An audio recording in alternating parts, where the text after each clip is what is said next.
Amigas y amigos, ¿qué tal? Buenos días. Yo soy el médico natural, el doctor Torres de la Paz. Quiero recordarles que estamos en la Doctor Delgado 206 aquí en Santo Domingo y Las Carreras Esquina Sánchez en Santiago. Teléfonos 580-1116 y 689-0363. En Santo Domingo trabajamos de lunes a viernes, aunque yo los viernes no trabajo aquí. Y en Santiago trabajamos la semana entera, pero yo voy solamente los viernes.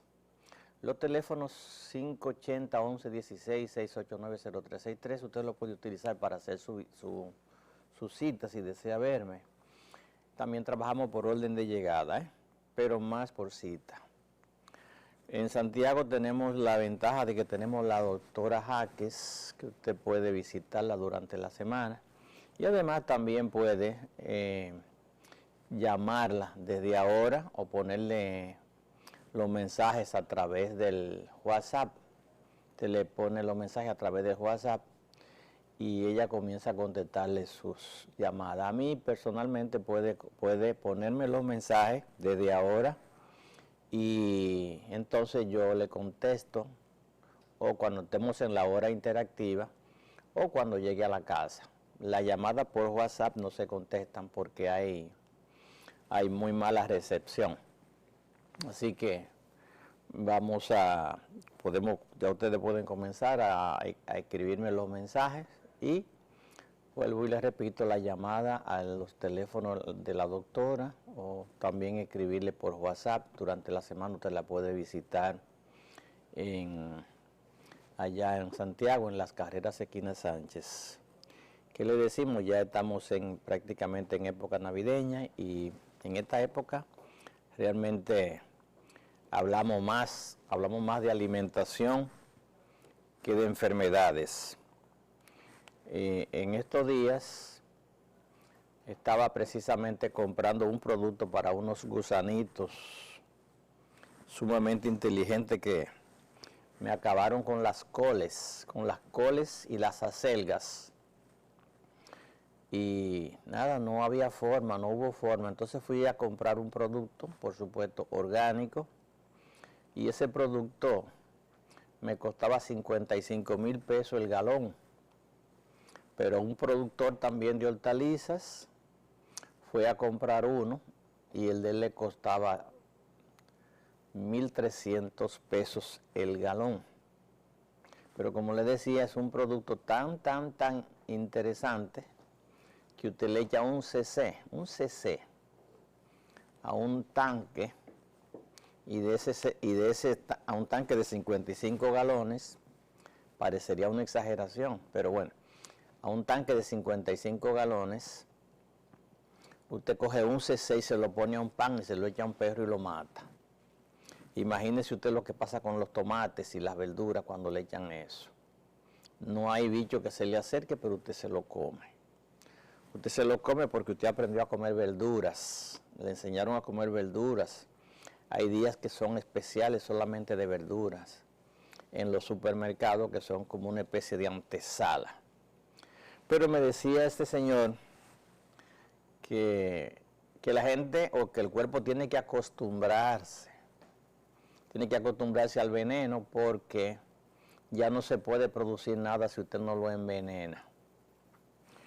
Y me recordó una frase de Simón Bolívar, que decía que en la vida hay que adaptarse, porque el que no se adapta perece, y el que se precipita cae al vacío. Simón Bolívar, 1800 y tanto. O sea que la gente que nos precedieron durante mucho tiempo, el hecho de que vivían en tiempos donde había menos tecnología no quiere decir que no tenían una idea bien clara de cómo el mundo se mueve. Y de hecho tenemos muchísimas personas que vivieron mucho tiempo antes que nosotros, y realmente son frases impresionantes las que nos han dejado. Ahora tenemos mucha tecnología que usted no se imagina realmente.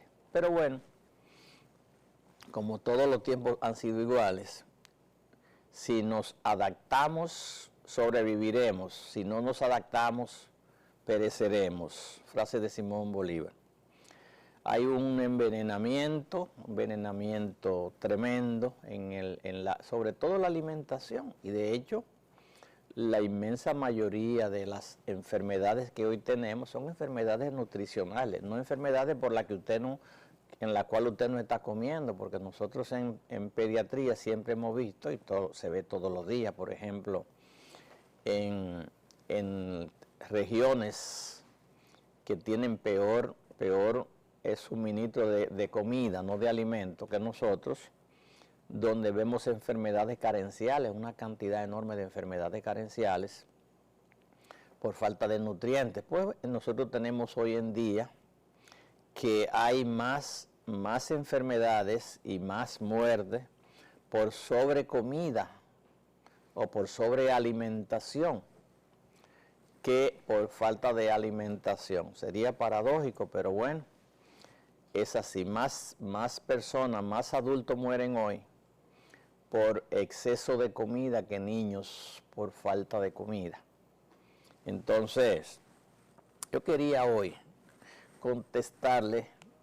quería contestarle preguntas, porque hay tantas preguntas por ahí que me han hecho, que realmente no tenía tiempo, pero en el camino decidí comenzar, por decirlo así, la semana ya.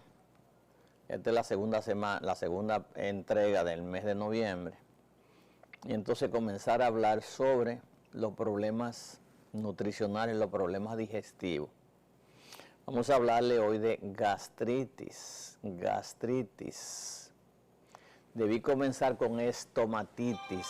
Voy a ver si consigo, a propósito, que el doctor Zorrilla, un eminente médico, un eminente cirujano maxilofacial, ortodoncista, voy a ver si él viene a hablarnos aquí una sesión, a ver si él puede venir a darnos una charla sobre el problema de la masticación y los problemas de salud. Siempre los odontólogos nos dicen que la buena salud comienza por la boca, comienza con la masticación.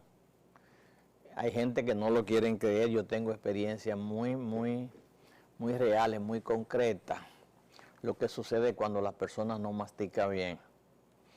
En un programa reciente que tuve aquí en Estados Unidos, en un congreso, encontramos que no solo la masticación es responsable de la buena salud, sino que hay montones de enfermedades del cerebro que se deben precisamente a problemas dentales, sobre todo a tratamiento de canal.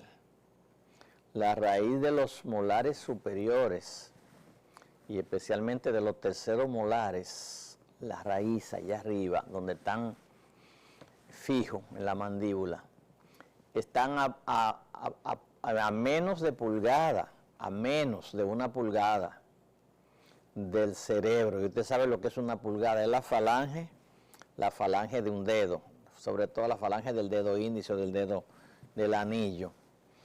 O sea, un problema en la raíz del diente realmente ocasiona serios problemas en el cerebro. Montones de personas cuando les duele la cabeza salen corriendo para donde el neurólogo. Nunca piensan que un dolor de cabeza es un problema dental. Pero lo peor de todo no es eso. Lo peor de todo es que buscando la solución a un problema de la raíz, a un dolor de muela, a un dolor de diente, se va a un médico odontólogo quien le hace lo que le llaman un tratamiento de canal. Le mete una turbina, le taladra el centro del hueso, del diente, tratando de destruir el nervio, pero es que el nervio no lo puede destruir porque el nervio está prácticamente en el cerebro. Y entonces va, profundiza, profundiza, profundiza, hasta que se desfonda, como cuando hacen un pozo séptico, que llega a un momento en que no hay tierra firme, y entonces todo lo que se echa por ese hoyo que se hizo se va a una corriente subterránea, que por supuesto irá a salir a algún lugar. Bueno, pues resulta que normalmente cuando se hace la perforación para destruir la raíz dental, para que no le duela a la persona, le ponen lo que le llaman una amalgama, o sea, le echan una sustancia ahí, hecha durante muchísimo tiempo con mercurio. Y ese mercurio, al destruir, por decirlo así, el diente por dentro, tratando de buscar destruir la raíz, total, la raíz nunca la va a poder destruir por completo. Entonces ese mercurio se defonda y cae en la corriente sanguínea. Esa amalgama cae, afortunadamente ahora están usando otro producto, pero todo lo que se le ponga al cuerpo va a ser dañino, ¿eh? Todo lo que se le ponga, todos los materiales que se usan para prótesis, para empaste, para lo que sea, todo es dañino porque el cuerpo es esencialmente natural, esencialmente natural. Entonces, vivimos en una época en la cual cada especialista hace la cosa a su manera. Perdón. Pero tenemos el problema de las contaminaciones. Y bueno, es como el que va por un vehículo, que tira un periódico, tira un vaso, tira un plato higiénico, dique higiénico, ¿no? Lo tira afuera y la brisa se lo lleva y viene, y le parte el cristal a uno que viene atrás. O simplemente eso va al medio ambiente a contaminarlo. O sea, pensamos realmente nada más en nosotros, nos deshacemos de algo, pero no sabemos que estamos precisamente contaminando o haciéndole daño a otro. Entonces, le decía esto porque los problemas de salud van a comenzar en una gran proporción, no necesariamente todos, pero van a comenzar precisamente en la boca. Entonces, el alimento que usted no mastica adecuadamente es un alimento que no se podrá digerir. Y ahí comienzan los problemas. Pero para que el cuerpo fue diseñado de una forma muy meticulosa, y fue muy meticulosa porque tenía que cumplir funciones. No había que hacerle nada al cuerpo cuando el ser humano vivía en un ambiente donde no había contaminación. Vivía el hombre en constante armonía con la naturaleza, con los animales que el Creador nos puso para que nos alimentaran, y las plantas que alimentaban a los animales, y también que aprendimos a comer en su momento. Pues todo eso, por la razón que sea, no hay una razón única, pues eso alteró el ambiente, alteró lo que llama el ecosistema. Y entonces el aumento, si se quiere, desproporcional de la población en un determinado perímetro de terreno, hizo que los alimentos se agotaran. Y evidentemente eso trae como consecuencia que hay que explorar, hay que desmontar, hay que quitar más mata, hay que sembrar más blo y varilla y cemento, y la comida que se produce hay que adulterarla para que se produzca mucho, pero no solo eso, sino que a veces hay que almacenarla, porque hay mucha comida. Por ejemplo, en los Estados Unidos se produce mucho trigo y se produce mucho maíz en el verano. En el otoño ya vienen algunas frutas, sobre todo las frutas de ellos que no son del verano, sino del otoño. Y entonces esas frutas, pues, evidentemente tienen vida limitada. Sí, entonces, ¿qué es lo que hacen? Esas frutas vienen, aparte de que hay que producir muchas frutas porque hay que alimentar el mundo de frutas en la época en que no se producen en otra parte. Esas frutas hay que hacerla que produzcan mucho, pero no se pueden dejar que lleguen a su maduración, y lo que hacen con esa fruta es que la cogen, la cosechan antes de que estén completamente llenas. Esa fruta se almacena, muchísimas veces se deshidratan para venderla como conserva o como frutas secas, deshidratadas, y entonces evidentemente ahí vienen los preservantes y todas esas cosas van a alterar, porque la vista es sumamente importante. Cuando usted ve realmente un alimento, ese alimento le manda un mensaje al cerebro y el cerebro le manda un mensaje al estómago y a las glándulas, entre las cuales se encuentra el páncreas. Si usted no lo ve y usted se lo pone en la boca, probablemente muchas veces antes de que llegue a la boca hay otro sentido, que es el sentido del olfato. Ese sentido del olfato también nos informa de la naturaleza del alimento, que aunque no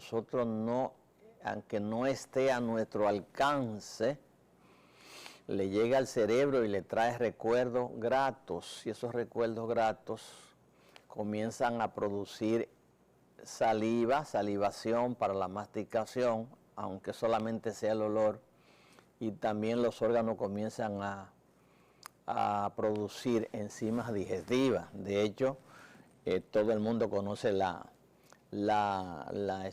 expresión "se me hace la boca agua". A veces pasas por un sitio y están haciendo un guiso tan, que huele tanto, que dice, ay, si yo tuviera un pan lo untara con el olor. A veces usted ve los manejadores de imágenes, los mercadólogos que manejan los sentidos, que inducen necesidades gastronómicas, pues te pintan imágenes en las carreteras, en vallas muy bonitas, donde aparece una cerveza vestida de novia, pero te trae una muchacha muy elegante, o te ponen un muslo de pollo, un muslo de pavo, y así sucesivamente te manipulan los sentidos, porque el solo hecho de ver las cosas te produce una necesidad, realmente una sensación de que necesito eso, y cuando viene a ver la cerveza muy fría, y en el primer colmado que te para, como te produjo eso sed, lo que entiende que lo que más te va a quitar la sed es la cerveza que viste allí muy fría, y por ahí comienza la manipulación. Entonces, parecería que la gente está viviendo como vivieron los animales en una época, o siguen viviendo cuando están sueltos. No tienen conciencia de su naturaleza finita, no tienen conciencia de que van a estar ahí durante un tiempo.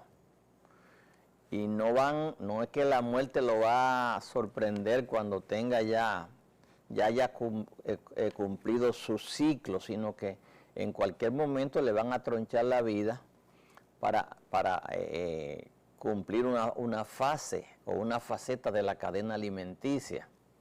Entonces el ser humano tiene demasiados estímulos sensoriales, y esos estímulos sensoriales lo llevan o lo inducen al consumo, al exceso de consumo, lo que se ha llamado como el consumismo. Es increíble la cantidad de cosas que hoy hay disponible para que la gente compra muchísimas veces sin necesidad, pero que son cosas que o no tienen ningún valor nutritivo, o son cosas que van precisamente a alterar tu dinámica. La dinámica normal del cuerpo va a ser alterada con esas cosas que tú ves, que están muy bonitas, pero carecen precisamente de utilidad para tu cuerpo.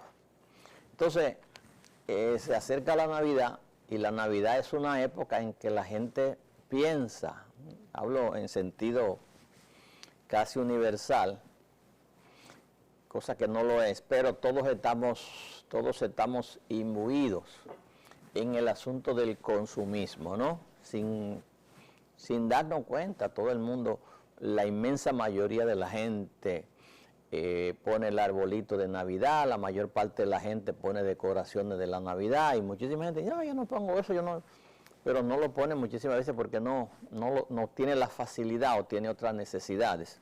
Es lo que le llaman una racionalización.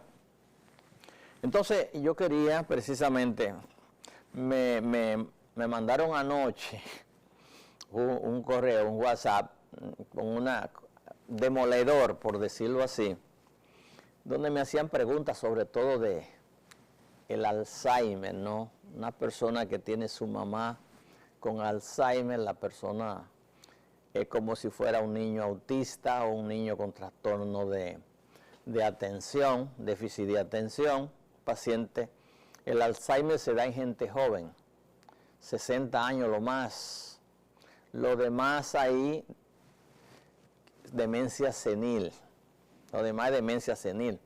Pero el término Alzheimer es como más bonito y hay muchísima gente que, bueno, aprendieron a leer y escribir hasta cierto punto en forma muy precaria. Y la palabra de Alzheimer es de un alemán, ya usted sabe cómo se escribirá eso y cómo se pronuncia. Entonces, este joven parece, me manda al servicio para que me escriba qué puede hacer con su mamá que tiene Alzheimer. Él no se atreve a escribirme, no sé por qué, pero bueno, me pone el servicio, ¿no? Y ya usted puede imaginarse la letra de la trabajadora.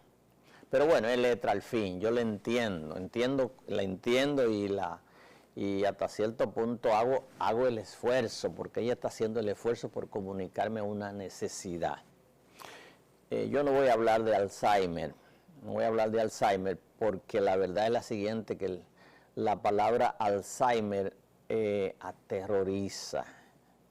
El que tiene un paciente con Alzheimer en la casa es peor que el que tiene un niño mongólico o un niño oligofrénico. El oligo quiere decir estrecho, corto, y frénico quiere decir mente. Entonces, un niño con mente corta es homus erectus, o sea, camina en dos pies, pero actúa como un animal, no entiende absolutamente nada de lo que le dicen. Los animales son fácilmente entrenables, pero necesariamente un niño oligofrénico no puede ser entrenado. Entonces, el Alzheimer, el problema de la persona que tiene Alzheimer, lo único que quisiera es una cosa, que Dios se lo llevara pronto, porque el paciente realmente no sufre, pero hay una degradación de lo que era su personalidad, y también hay un problema muy serio en el ambiente familiar. Señores, y todo eso es contaminación del cerebro. Es el órgano que nos da la distinción, el órgano que nos diferencia de los animales. Y entonces cuando se pierde el cerebro, la verdad es que cualquiera preferiría perder la vida y no perder el cerebro. En el último congreso donde estuve, se llamaba Devuélveme la mente. Decía un paciente, le decía a su médico, de todas las cosas que he perdido en la vida, lo que más me duele es haber perdido mi mente. O sea, tenía todavía ese poquito para poder hablar. Tengo amigos, por ejemplo un amigo que no está viendo el programa porque ya está afectado de Alzheimer, que me invitaba a comer a mí, a desayunar a su casa cuando saliera del programa. Me invitaba a desayunar. ¿Y cuál era su desayuno? Mangú de plátano. Un intelectual, trabajaba con su cerebro. Mangú de plátano era el alimento de su cerebro, ¿no? Por la mañana. Y un gran amigo, ¿y yo qué hago? Yo no me puedo desayunar con mangú de plátano, porque eso es ni siquiera cuando iba a la escuela lo usaba eso. El mangú de plátano yo realmente entiendo que es un extraordinario alimento para el ciclista que va a salir para la calle a buscarse la vida en un triciclo, ni siquiera para el chofer de carro público porque se puede dormir. Al trabajador que va a hacer trabajo fuerte, duro, es un alimento excelente, pero él se desayunaba con mangú de plátano prácticamente todos los días, todos los días, todos los días. Y esa comida a las 12 del día, si no estaba en audiencia, tenía que tenerla. Hoy mi amigo no se sabe ni siquiera abrir la puerta del carro, no se puede poner la ropa adecuadamente. No se puede poner la ropa adecuadamente. Y es que los cortocircuitos, hay computadoras para los vehículos, para decirte donde quiera que un vehículo tiene un fallo, todo eso está programado, pero el cerebro no está programado. Usted no sabe dónde comienza el problema de una enfermedad. Y lo primero que sucede con el Alzheimer es que el alimento realmente que necesita el cerebro no es precisamente mangú de plátano, no es precisamente almidón, no es precisamente el desayuno de frutas, que muchísima gente se desayunan con fruta. Eso era muy buen desayuno para los monos y para los pajaritos, el mono tiene que subirse de mata en mata para poder conseguir una fruta. Y entonces, en el trayecto de subirse a buscar la fruta, se quema la caloría, pero además se come la flor, se come la hoja, o sea que hace una mezcla. Pero el ser humano no, el ser humano se bebe una especie de, ya usted sabe, y yo le voy a hablar precisamente del daño que produce a nivel del cerebro la alimentación. A nivel del cerebro, el cerebro llega un momento, igual que un paciente sufre de diabetes, por decirlo así, el cerebro está acostumbrado, lo han acostumbrado a darle almidón. Y entonces llega un momento en que hay una falta hay lo que llaman resistencia a la insulina, y ya el cerebro no puede procesar el almidón. Entonces el cerebro se queda sin nutrientes. Al quedarse sin nutrientes, parte del cerebro se encoge y comienzan alteraciones de las estructuras del cerebro. Y al producirse alteraciones, es como si hubiera cortocircuito en una instalación, en una casa, lo que sea.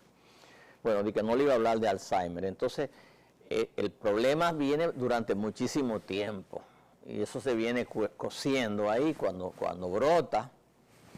Entonces es casi irreversible. El problema del Alzheimer es casi irreversible. Yo voy a congresos y hablan, y presentan siempre el caso que tuvo un desenlace muy bueno. Un paciente que le hicieron un tratamiento de canal y la intoxicación por mercurio, y entonces mediante láser le extrajeron el mercurio que estaba en el cerebro y el paciente se recuperó. O el paciente con Parkinson. Pero ¿qué sucede? Presentamos uno de miles y presentamos muchísimas veces el único que respondió. Y ahí está el detalle. Entonces, todo comienza en la boca, señores. Todo comienza en la boca. Como ustedes ven, es un caso muy bonito, muy patético. Pero es un caso, primero, que nadie lo quiere tener. Y afortunadamente no es la mayoría. Lo que sí es la mayoría de lo que le voy a hablar, de las gastritis. Debí comenzar con estomatitis, que es la inflamación de la boca. La inflamación de la boca. Y que la gente es como el cubano, que se acuerda de Santa Bárbara cuando truena. La gente va al odontólogo, o piensa en el odontólogo cuando le duele una muela. Para la inmensa mayoría de la gente el odontólogo no existe. Nadie piensa en el odontólogo. Usted ve que las clínicas están llenas de gente con problemas de salud y no piensan que el problema de salud comenzó, pero ningún médico se le ocurre, no, vamos a hacerle una evaluación oral, vamos a mandarlo de un odontólogo. De hecho, la inmensa mayoría de los seguros no cubren la odontología, hay que hacerle un plan aparte. Y es que los odontólogos cobran como profesionales. El asunto del odontólogo es que el odontólogo no ingresa, no interna. Y tiene que hacer una cirugía que cuesta mucho trabajo y mucho dinero, y los equipos son muy caros. Pero como el paciente no se muere por un problema dental, entonces no hay esas grandes inversiones en la odontología. pero la odontología es una. De hecho, la Academia Americana de Medicina Avanzada, a la que yo pertenezco y donde hago aprendo el asunto de la terapia de quelación, ahora se han unido con la Asociación Americana de Odontología y Cirugía Maxilofacial. Y entonces dan los congresos unidos. Y entonces ahí presentan las cosas que suceden cuando una persona tiene, por decirlo así, una masticación irregular, una masticación dispareja. Y cuando hay problemas de falta de un pH desbalanceado a nivel de la boca, que entonces ya los alimentos se presentan una alteración en los alimentos. Entonces, ¿dónde comienza la persona a preocuparse por los problemas de salud? En el estómago.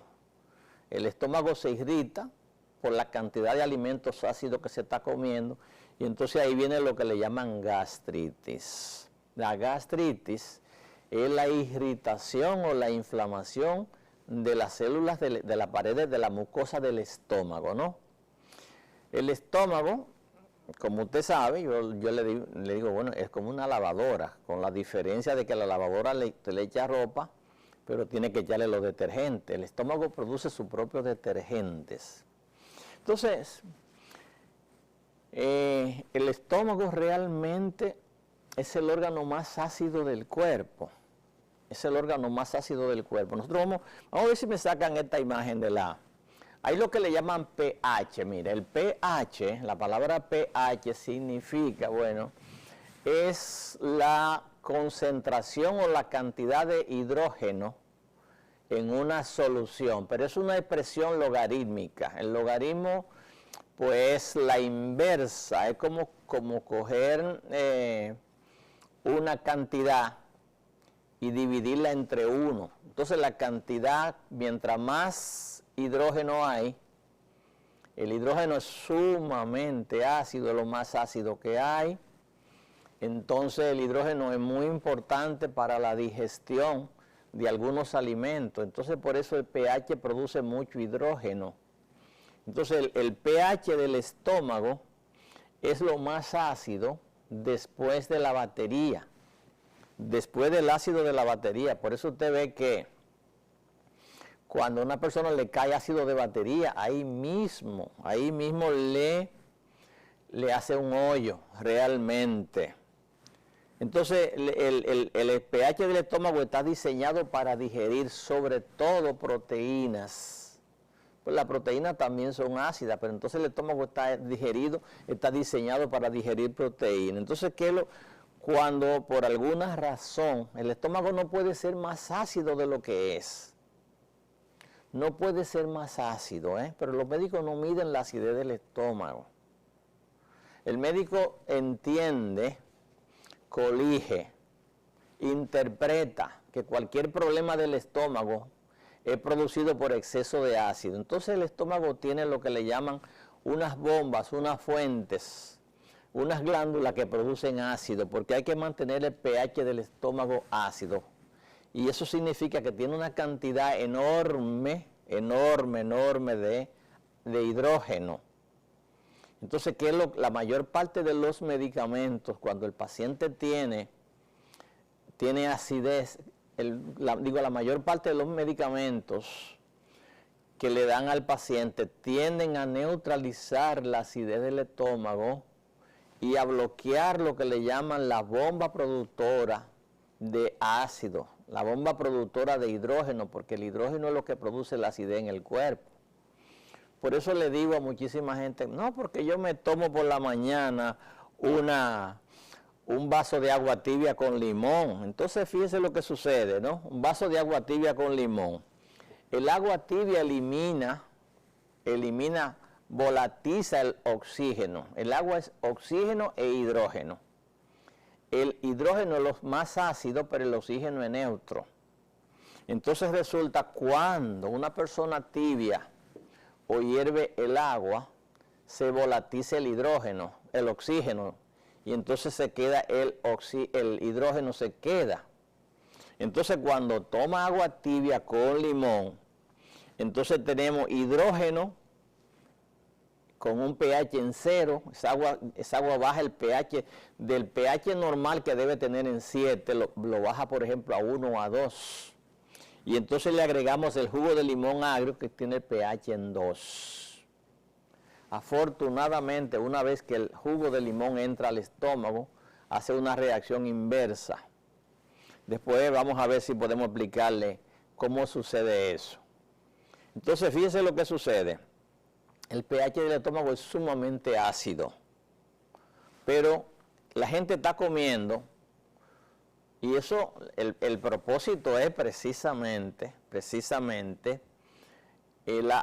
hacer la digestión, porque los ácidos corroen, los ácidos destruyen, pero entonces tenemos una cantidad de órganos que están en la salida del estómago, donde comienza el intestino delgado, que entonces produce una solución alcalina. Esa solución alcalina neutraliza la acidez del estómago. Es como, por ejemplo, en la eyaculación, salvando la distancia y el tiempo, en la eyaculación hay un líquido que se llama el semen, que no tiene nada que ver con los espermatozoides. Y entonces el semen es el vehículo que el cuerpo produce para alcalinizar el pH de la eyaculación. El semen es sumamente alcalino. ¿Y eso por qué lo hace el Creador? Porque la vagina es sumamente ácida. La vagina es ácida y la vagina tiene que ser ácida para evitar el crecimiento de las bacterias que están en la uretra y las bacterias que están en el ano. No crecen en medio ácido. También para evitar las monilias, los hongos que normalmente están en los espacios húmedos. Y como la vagina es esencialmente húmeda, tiene tendencia a sufrir de candidiasis, a sufrir de moniliasis, a sufrir de hongos, ¿no? Y entonces, ¿qué hizo el Creador? Hizo la vagina ácida, precisamente para evitar eso, ¿no? Bueno, pues como también necesitaba proteger la procreación para que el espermatozoide pudiera atravesar la vagina, la acidez de la vagina y llegar al útero, le dio una protección. Y esa protección fue el líquido seminal. Entonces el semen es esencialmente alcalino para neutralizar la acidez de la vagina en el trayecto, o sea, para proteger los espermatozoides de que no sean destruidos por el ácido de la vagina. O sea que si nosotros nos detenemos a ver la fisiología y las maravillas de la creación, vemos como que todo fue fríamente calculado. El problema comenzó cuando vino la manipulación del hombre con la finalidad lucrativa, porque nada de lo que usted ve que sucede con los alimentos, ni mucho menos, no es un problema de, ay, yo voy a trabajar, voy a hacer esto para que la gente tenga, siempre en su momento, la gente tenga los alimentos. No, nada de eso, es un asunto de lucración, es un asunto lucrativo. La inmensísima mayoría de los refrescos y los jugos que usted bebe, ¿de qué jugo de fruta? Nunca hay jugo de frutas. Los jugos de fruta, por ejemplo, aquí hubo una compañía que hacía el célebre frutifrío, eso quebró seguido porque de un día para otro los jugos se fermentaban y se acidificaban. ¿Y qué pasó con Agrodelta? Agrodelta fue una compañía soñadora de Jacinto Peinado, una compañía que producía unos jugos esencialmente naturales, puros, pero a los 3 días se acidificaban. Entonces, ¿qué sucedió? No, pues eso hay que eliminarlo. Comenzó el proceso de esterilización de los jugos mediante el proceso de la pasteurización, y ya eso se convirtió. Entonces, lo que usted bebe por ahí es ácido, mucho ácido, y ya cualquier cosa, montones de jugo. El jugo más famoso de los Estados Unidos es Tropicana. El jugo de fruta más famoso es Tropicana. Eso es puro químico. Porque el jugo no puede durar. No dura 48 horas. Entonces la gente, eso se acidifica, ¿no? Bueno, pues entonces fíjense qué sucede. La gente está comiendo cantidades de alimentos, sobre todo almidón, cantidad de alimentos procesados, cantidad de alimentos que tienen preservantes para que puedan durar. Eso comienza con el arroz, eso comienza con la harina, eso comienza con todo lo que te va a comprar del supermercado. Entonces resulta que esos alimentos procesados, esos alimentos tienen preservantes, que son sustancias que le echan para que duren mucho. Imagínese usted un jamón, ¿cómo se puede mantener? Bueno, primero la carne la cocina, pero aparte de cocinarla, la deshidratan y le echan cantidades de sustancias para que no se produzca la alteración normal, el proceso de desintegración de la proteína. Y entonces cuando eso llega al estómago, ¿qué hace? Bueno, va a dejar parte de ese veneno, lo va a dejar en el estómago. Cuando llega al intestino, lo primero que encuentra en el intestino es una cantidad, una flora, que es la que se encarga, como cuando yo llego al campo, me caen atrás, perdón, cantidades de gallinas, porque entiende que yo le llevé comida. Entonces resulta que en el intestino tenemos una cantidad enorme de bacterias amigas, se llaman los probióticos, los lactobacilos acidófilos, que están en condiciones normales, esperando una comida que no tenga preservante, que no tenga químicos, que no tenga antibióticos. Y cuando ellos llegan a los antibióticos que tenía la comida y que pasaron por el estómago, por los estómagos, entonces resulta que van y destruyen esa flora normal. Las carnes tienen mejor suerte porque las proteínas animales, como son ácidas y el pH del estómago es ácido, no hay mucho problema, siempre y cuando no vayan bautizadas con los químicos. Entonces, las proteínas sufren mejor suerte cuando llegan al intestino, porque para que se produzca una digestión adecuada, el intestino lo que hace es que la alcaliniza, echa una cantidad de jugo gástrico, de jugos pancreáticos, jugos estomacales de los intestinos, que alcalinizan un poco la comida, y todo va muy bien. Ahora, ¿qué pasa con los almidones? Los almidones automáticamente llegan al intestino. Esos almidones están sumamente contaminados con antibióticos, con preservantes. Es muy difícil que una persona se coma un maíz asado del que se produce en Manzanillo o por allá por Puerto Escondido, que se coma un plátano asado, en fin, que coma cosas, un brócoli, un coliflor, sin el tallo, ¿verdad? Sin procesar. Pero el problema es que cuando llegue el almidón, sobre todo el almidón al intestino, ese almidón ha sido procesado, no solo es procesado, sino que tiene sustancias que impiden la digestión a través de los lactobacilos acidófilos que tenemos. Entonces, ¿qué pasa con eso? Ese almidón produce exceso de ácido, entra ahí en juego el proceso de la fermentación. Entonces, el proceso de la fermentación, ¿qué es lo que produce? ¿Cómo se produce el alcohol? Fermentando almidón. El alcohol se produce de la melaza, del melao fermentado, del azúcar fermentada. Produce ácido, y ese ácido entonces acidifica el tubo digestivo, sobre todo los intestinos que deben estar alcalinos. Frente a esa situación, bacterias que normalmente están en el intestino, que tienen un medio alcalino, emigran, pero el estómago, por otro lado, que es un órgano sumamente ácido, como ustedes vieron ya, un pH de 1 a 4, tiene que cumplir una misión, tiene que cumplir una función.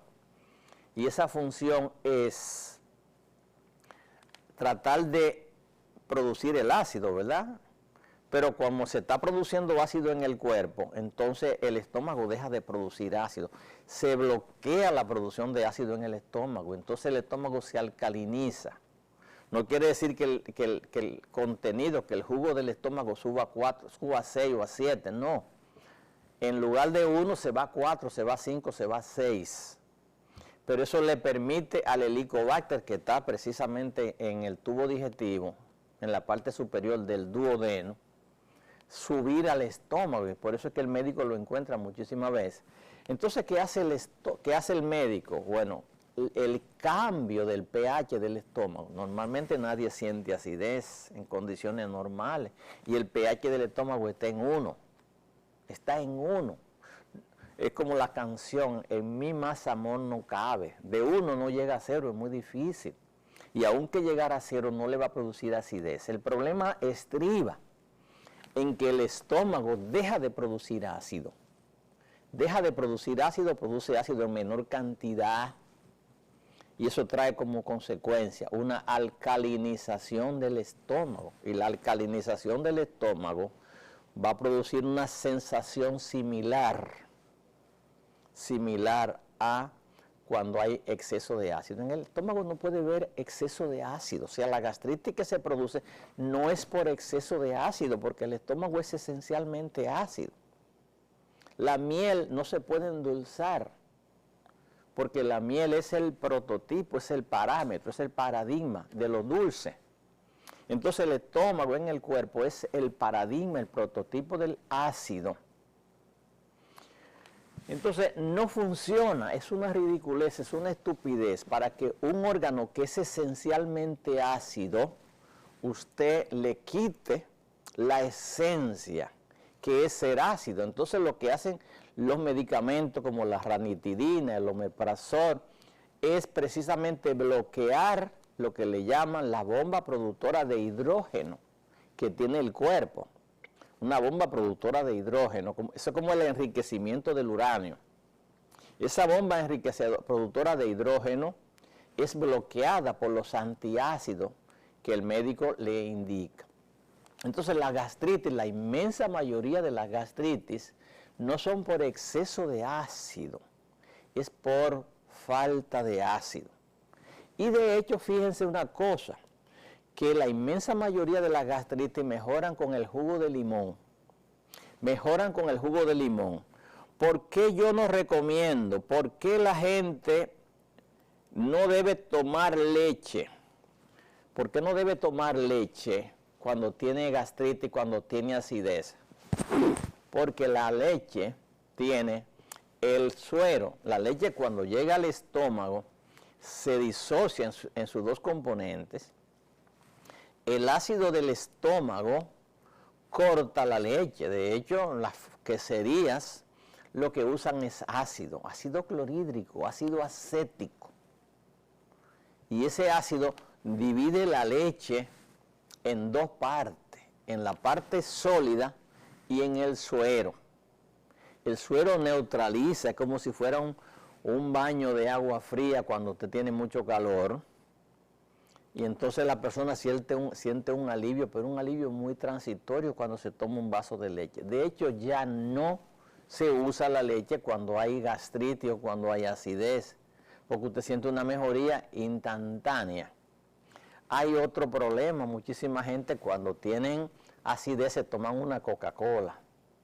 La Coca-Cola, ¿qué hace la Coca-Cola? Bueno, la Coca-Cola es ácido, es cafeína, es hidróxido de carbono, por eso hace espuma. Entonces, ¿por qué siente la persona una mejoría instantánea? Porque el estómago tiene poco ácido, el estómago no está produciendo ácido. Entonces, uno de cada 3 pacientes que llegan a la consulta tienen problemas de acidez, sensación de acidez, gastritis, reflujo, sensación de quemazón del cardia. Entonces, ese problema se debe a un síntoma que es lo inverso, una falta de producción de ácido en el estómago, porque el estómago tiene que actuar, así lo dispuso el Creador, tiene que actuar como hace la ama de casa. La ama de casa, cuando hace un sancocho y le queda muy salado, entonces cocina un arroz y al arroz no le pone sal. se mezcla el sancocho, se mezcla el jugo del sancocho con el arroz y entonces se neutraliza la sal del sancocho y entonces da la impresión de que todo está normal. Eso mismo hace el estómago en su condición de protegernos, pero la inmensa mayoría de la gente que sufre de gastritis no se cura, no se cura y terminan precisamente con úlcera péptica o terminan con cáncer del estómago. El estómago no hacía cáncer cuando la gente comía normal. Ahora el cáncer del estómago es un problema epidémico. ¿Por qué? Porque es el cuerpo el que está ácido, el estómago no puede estar más ácido.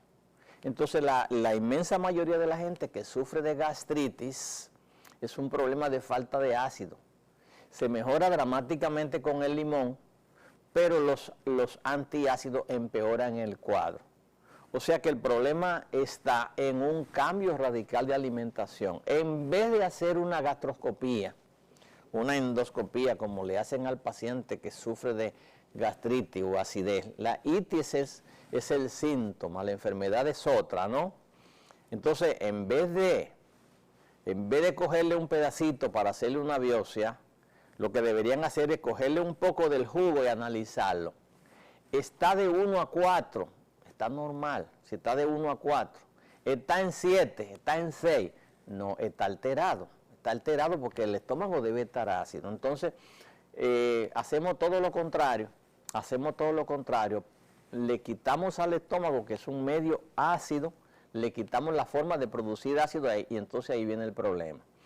Lo ideal sería siempre que usted siente gastritis, siente acidez, reflujo gástrico y todo, hacerse la prueba del BTA, porque casi seguro tiene una intoxicación por metales pesados donde los almidones se están fermentando, acidificando el cuerpo, no el estómago, acidificando el cuerpo. Entonces, el tratamiento debe ser una dieta sin granos,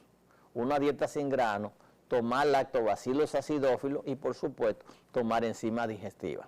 Vamos a un breve mensaje de su interés. Recuerden que ahora viene la parte interactiva. Ustedes comienzan a escribirme al correo electrónico, comienzan a mandarme su mensaje por el WhatsApp y entonces, cuando regresemos, vamos a comenzar a contestarle su pregunta. Adelante, señor director.